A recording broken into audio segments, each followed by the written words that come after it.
Apresentação: Denison Ventura. Olá, olá, queridos ouvintes, voltamos, são exatamente 14 horas e 22 minutos, esta é a CBN, a rádio mais respeitada do país, este é o Estúdio CBN, nas suas tardes mais inteligentes. Em estúdio conosco, em Quem é Você, Conte-nos Sua História, o professor Wellington Cruz. Professor, seja bem-vindo ao Estúdio CBN. Obrigado, Denison. Tudo bem? Tudo bem. Como é que foi a passagem de ano? Foi tranquila? Foi ótima. Foi? Comeu muito, professor? Não. E estou ainda tentando perder o meu quilo e meio, professor. Eu Entendeu? finalizei o ano reduzindo, até porque passei longe da família em Salvador, e aí lá é que a comilança é grande. Quero saber sobre isso, tá? Certo. Família de Salvador, o senhor aqui, eu quero saber onde esses caminhos se cruzam, tá? Certo. A presença do senhor Aldo José Bertocco Filho e de Vivian Neves Bertocco Sene. Boa tarde, queridos. Boa tarde, querido. Sejam Boa tarde. bem-vindos. Obrigada. Boa tarde, Denilson. E obrigado pelo convite. Que é isso? Estou muito honrado pelo seu convite, realmente. Sejam bem-vindos. Agora quem liga o rádio, sintoniza nas redes sociais, abre as plataformas, na verdade são convidados, eles moram aqui em Sergipe há pouco tempo e vieram abrir um negócio aqui, mas antes eu quero saber da história de seu Aldo, que veio lá de São Paulo, capital, seu Aldo. Exatamente. Fala um pouco da sua história. Paulistano, nasci em São Paulo, capital. Aí depois, com pouco tempo, meu pai mudou para Guarulhos, da cidade da Grande São Paulo. A gente vivia lá também, estudando, trabalhando sempre, né, conforme as orientações da família, pai, mãe, tudo. Aí me Família formei. italiana? Eu sou bisneto de italianos, Ah. e eu fui o primeiro da família dos Bertoccos a conseguir a cidadania italiana, Fantástico isso. porque ninguém na família se interessava. E eu fui atrás disso, levei 4 anos e meio para conseguir isso. Ainda demora bastante, Em né? 1990 que eu consegui, Denison. Eles não facilitam nada na nossa vida, o consulado italiano é bem rigoroso, Verdade. mas eu fui persistente, como tudo na minha vida eu sou dedicado, e quando eu coloco uma meta na minha frente, eu vou até o final. Fala um Levei pouco aí. 4 anos e meio. Fala um pouco aí, senhor Aldo. Eu quero saber, antes de chegarmos até a sua vinda a Sergipe, eu gostaria de saber como é que foi a infância em São Paulo. Foi boa, naquela época ainda Vou não trazer tinha, o não senhor tinha lá para a tantos infância, lá para planos. seu Índia agora. Ainda tinha muitas áreas verdes naquela época. Eu nasci em 59, né? Então, já Pouca tenho violência, 61 né? anos, completei agora em janeiro. Pouquíssima violência, né? Pouquíssima violência, a gente ia para a escola, voltava e vivia nos sítios, nas ruas, brincando, brincadeira de rua mesmo, pé no chão, bola de gude, bola de meia, peão, aquelas coisas de criança normal naquela As crianças época. devem estar, meu Deus, bola de gude, peão, que é Não isso? devem nem saber, as de hoje Né? não realmente não. Elas não sabem Não o que estão perdendo, E né? a gente passava a infância brincando com todos os amiguinhos da rua, do bairro, após a escola. Sem medo. Foi muito Sem boa. medo Foi nenhum, uma né? infância inesquecível. O que é que seus pais faziam lá em São Paulo? Volta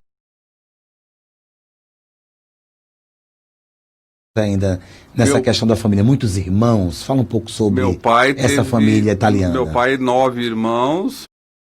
Minha mãe, 4 irmãos, né? Família grande. Grande. Muito espalhados, né?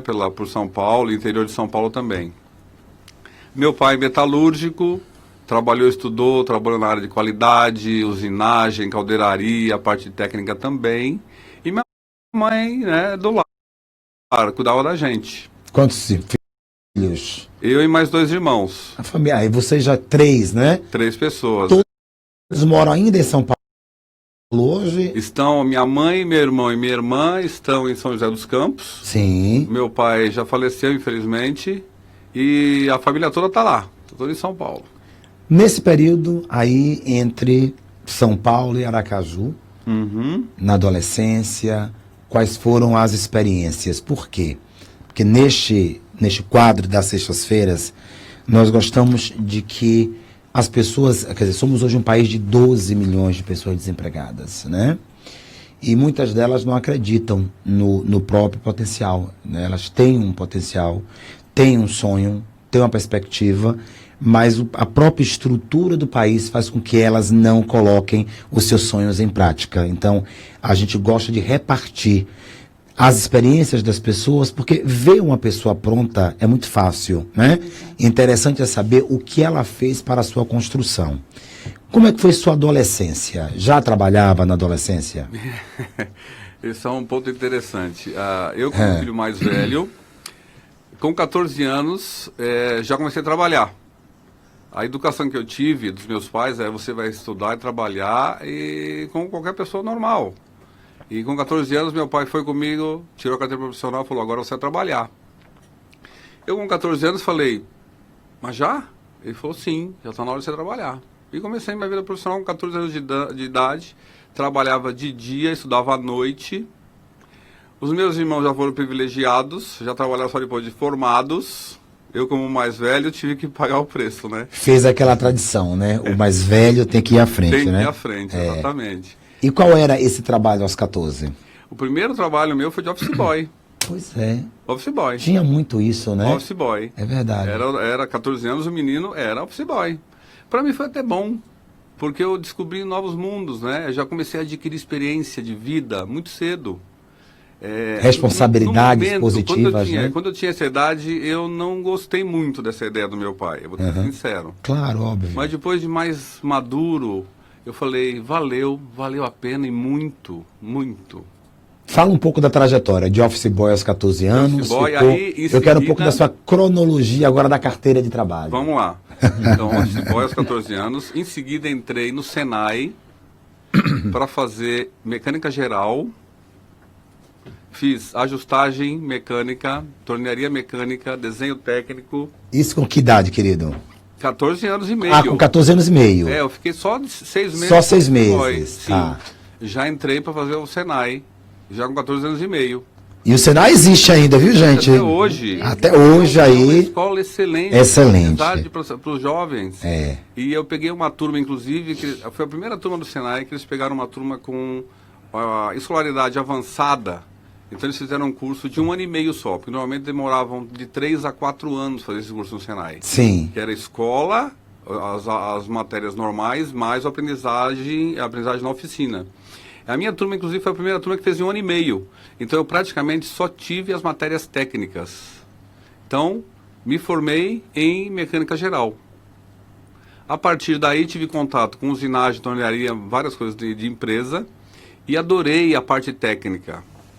E aí aí quando eu terminei o curso, eu parti para fazer desenho técnico. Isso lá mais ou menos com 17 anos. 17 anos, né? Exatamente. Aí eu vou dar um recorte agora, veja, aos 14 anos entra já como office boy de uma empresa, era isso? De empresa. Empresa privada? Barber Green, eu lembro direitinho até hoje o nome dela. Ok, não tem mais hoje, né? Não, já faliu. Não tem mais, né? Sim. Aí automaticamente Senai a partir dos 14 anos e meio. Isso. Com 1 ano e meio no Senai. Isso. Então saiu de lá com 16 anos, né?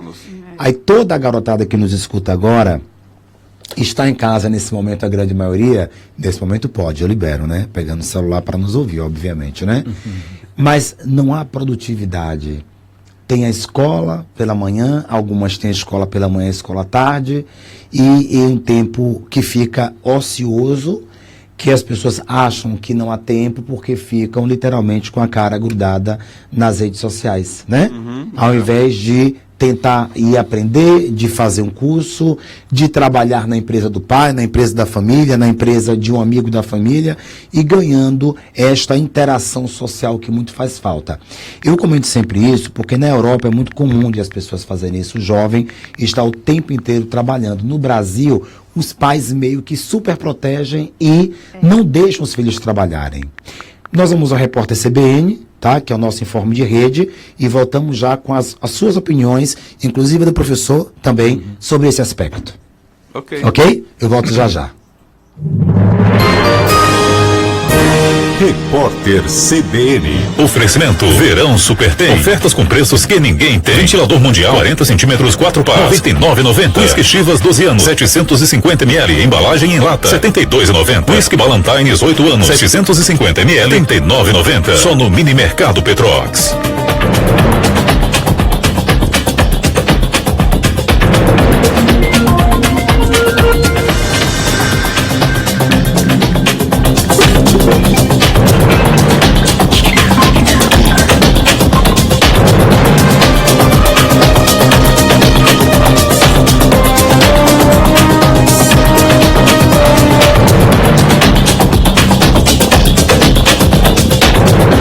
Sexta-feira, 10 de janeiro de 2020. O grande vilão da inflação oficial do país em 2019 foi a carne.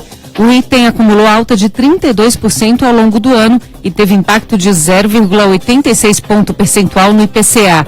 A disparada dos preços ocorreu sobretudo em novembro e dezembro. O movimento foi puxado pelo aumento das exportações para a China e pela desvalorização do real. O preço do feijão carioca também disparou e o alimento ficou 55% mais caro. O Índice Nacional de Preços ao Consumidor Amplo encerrou 2019 com elevação acumulada de 4,31%.